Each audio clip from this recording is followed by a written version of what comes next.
Hello, everyone. Welcome to the Content Creation Lab. My name is Janice, and we are going to be really sharing and learning continuously this week. Okay, what that means is that we have a 5-day series called Lunch and Learn. Okay, it is going to be the series that's going to walk us through how to brainstorm for our content ideals, right, based on our audience that we're trying to serve. We're going to be talking about strategies for organizing your content, and this includes making what I like to call content buckets, which we'll talk a little bit more about on tomorrow.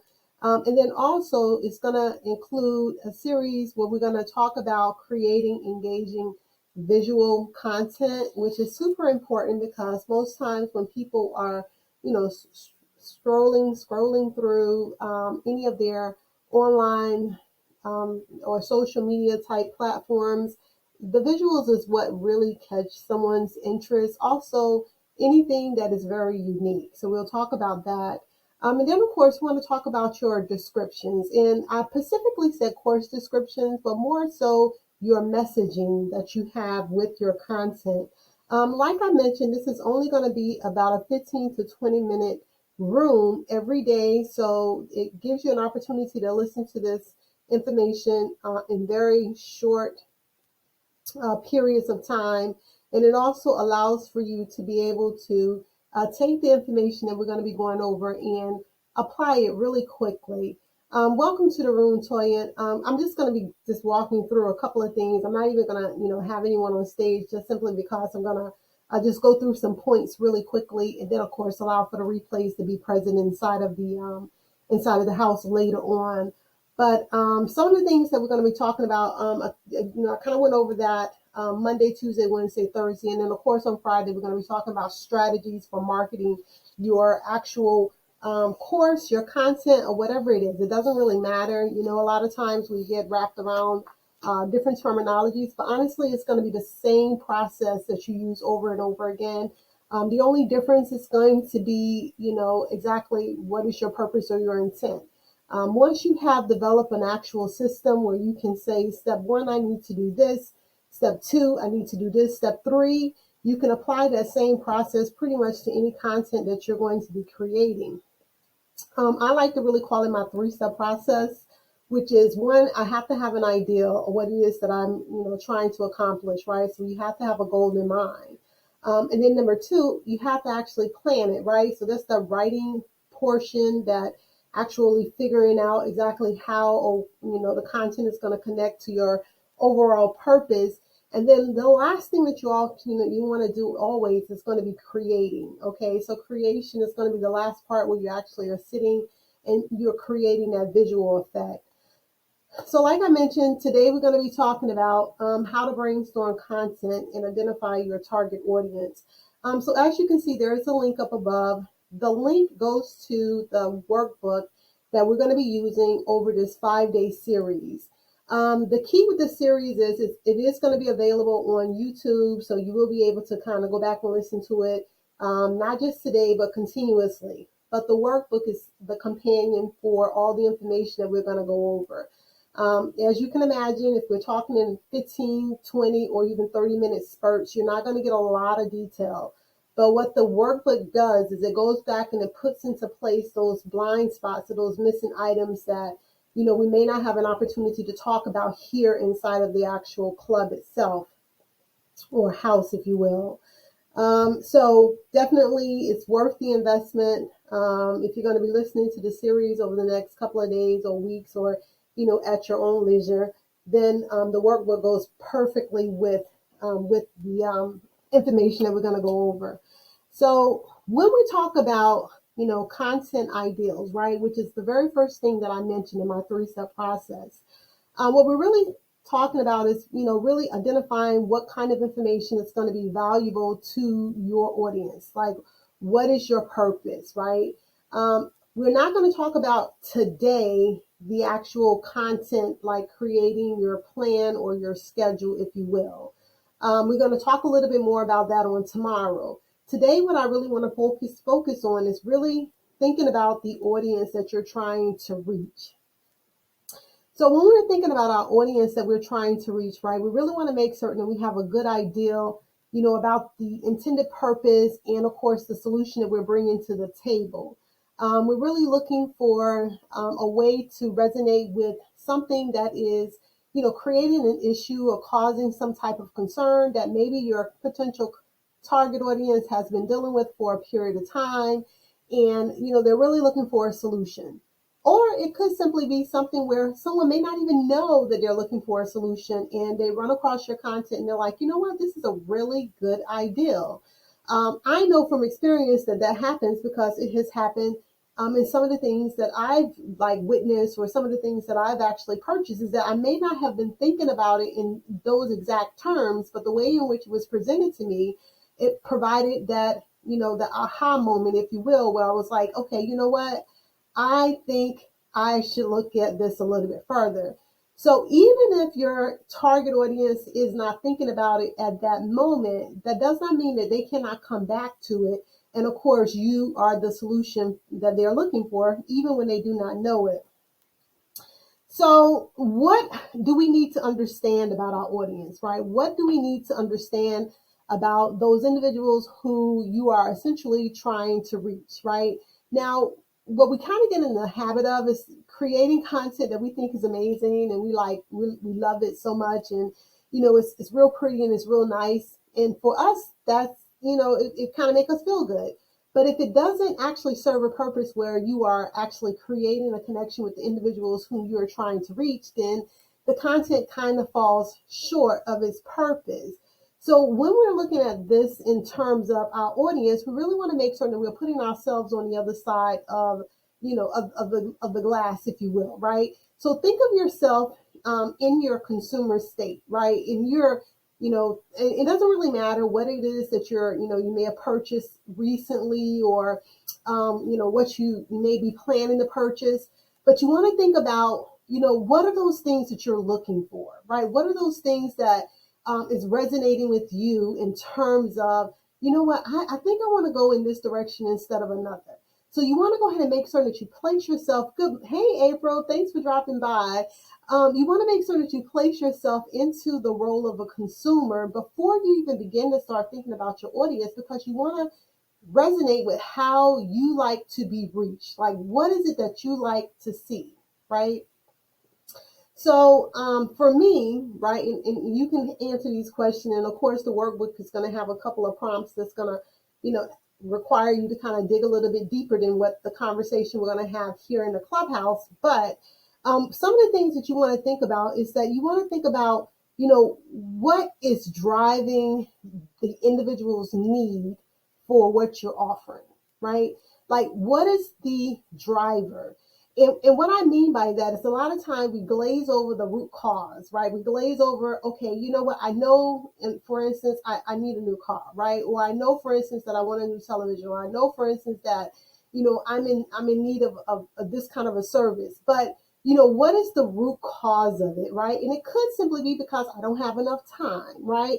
It could be I don't have enough experience. I don't have enough education. I don't have, any insight into the industry to be able to proficiently do this. So those are the actual root causes of why your potential customer or your potential client or your audience is actually in need of whatever services that you're offering.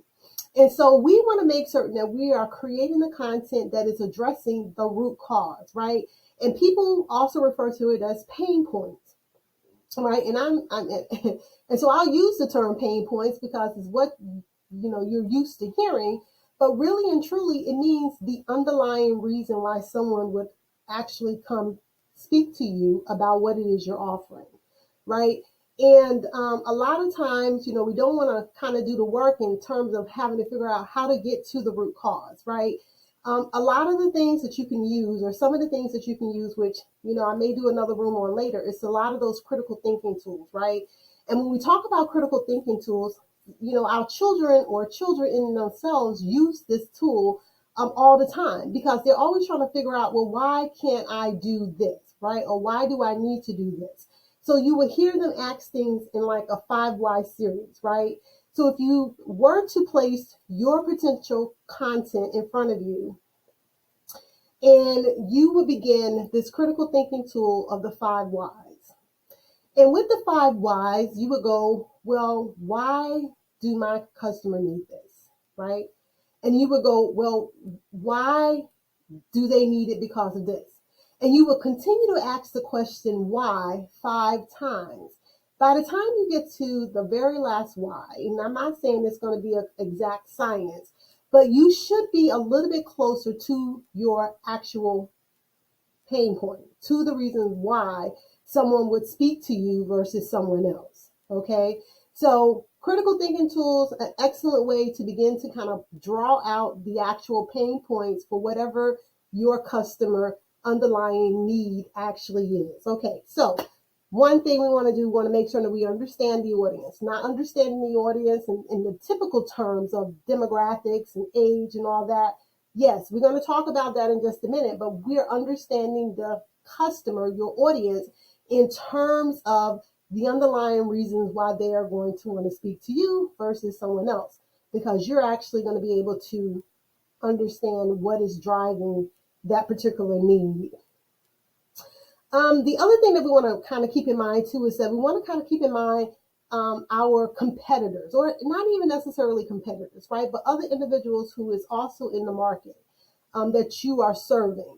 And the reason why we want to keep in mind those individuals who's in the market that you are actually serving is because you want to make certain that you fill the gap, right? And what I mean by filling the gap is that you want to talk about those things that are not spoken of, right? You want to think about those things that are, essentially like kind of missing, right? You want to be that person who highlight, hey, look, I know that a lot of people are out here talking about, pain points. I know a lot of people are out here talking about, hey, know what your demographic look like. But then you also want to be that person who can say the same thing, but you're going to give it to someone in a different way, right? You want to be able to not only just regurgitate whatever is being placed out into the market already, but you also want to be able to fill the gaps in between those industries or those industry talking heads or experts, if you will, with that information that the consumer may actually need, right? So we are always looking for opportunities to do this. How do we find these opportunities? Well, the only way you're going to find them is if you go where your consumers are, right? And your consumers are, or your audiences in all types of places, literally, right? They're on message boards, right? They're in groups, right? If you are inside of any kind of mastermind or any kind of group, guess what? Chances are the people that you need to talk to are right there with you. So you just need to listen to whatever it is that they're saying. And a lot of times the listening comes in through posts that are, that are up, and people begin to respond to those posts, right? It could be from message boards, right? I'm sure everyone has the Nextdoor app, right? Or Nextdoor or something like that. And people are there talking all the time about particular issues, right? Now, that's not to say that you're going to serve or your particular market is in every single one of these platforms, but you are able to do research and draw information from being a part of communities. So you want to make certain that you are looking at those communities, that you're reading through, and that you're trying to connect and resonate with your target audience in means that are not necessarily what you would consider standard, right? Now, of course, you still want to take into account your current customers. So, ask questions. Your current customers are there for you to use for research. So, ask them questions. Make sure that you're reaching out to them. Make certain that they're able to express to you whatever need they feel like is not being met in the current marketplace, right? Again, this is what we want to do. We want to make certain that we're identifying any kind of gaps in information, and of course that we're filling those gaps, right? So again, what are we doing? We are simply talking about creating content, but first, before we can create any content, we got to know who we're creating the content for. So we are simply talking about some tips and techniques for getting closer to our target audience, right? Getting really personal with them and understanding their underlying root cause or need, as well as making certain that we can address those hidden gaps inside of the marketplace and that we are there to provide that to the potential, our potential target audience. All right. So once we have essentially established who our audience is, and of course, I'm going to give you the standard inside of the workbook. It helps you write your target audience avatar, right? And when I talk about an avatar, you guys know what that means, right? It's just a simple image or an ideal of who your actual target audience or your target customer or client is. And it's going to have things like, gender. It's going to have things like age, demographics, what are their hobbies, psychological, all these different things that it's going to kind of help you like narrow it down. And the reason why that's going to be super important once we start talking about the actual content buckets on tomorrow is because if you try to talk to, like, say for instance, you was in a conversation, right? And in this conversation, you had a group of about 5 people. If you were trying to talk to all 5 of those people at one time, it would become super difficult for you to do that. It will be almost impossible, right? So you would have to kind of focus your attention on one individual at a time, even though you would still be able to kind of stay in the group and everyone would still be able or manage to communicate with one another. You would still have to address your response pretty much to individuals or about particular subjects or topics. And this is what's happening when we build our avatars, when we build our ideal target customer, utilizing the information that you would normally see, okay?